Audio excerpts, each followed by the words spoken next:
Hello guys, this is Richard. I wanted to create a quick video on showing you how to properly set up and wire your Whisper Junior controller.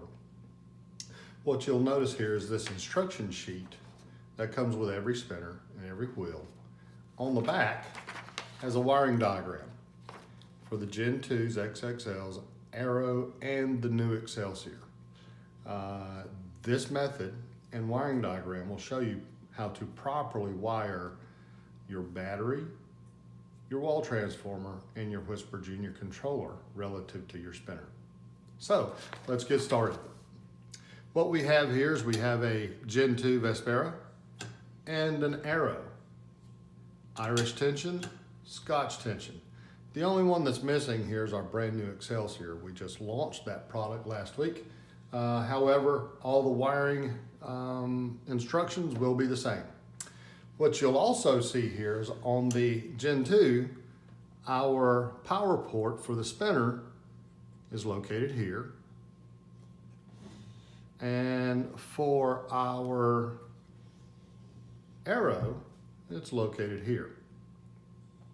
What we're going to do is we're going to use the Aero for our demonstration. So we're going to move our Gen 2 out of the way here. And you will see there's the power port.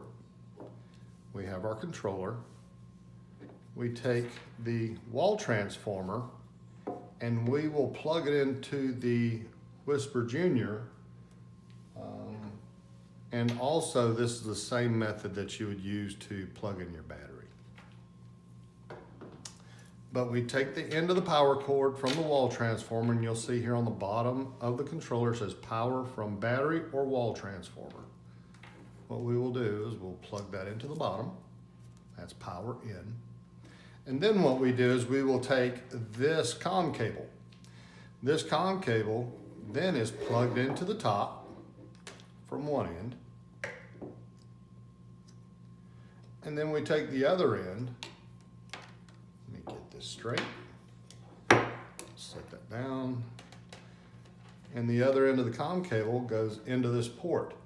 Now these ports, I intentionally make them a little tight, and what that does, it keeps them from becoming floppy or falling out when you're moving or traveling. So you just take this end of the COM cable, press it firmly and straight, and into the power port. Once you've done that, you are set up and ready to spin. I hope this answers any questions that you may have. Please feel free to give us a call or give us a quick email. Take care and have a good day. Bye-bye.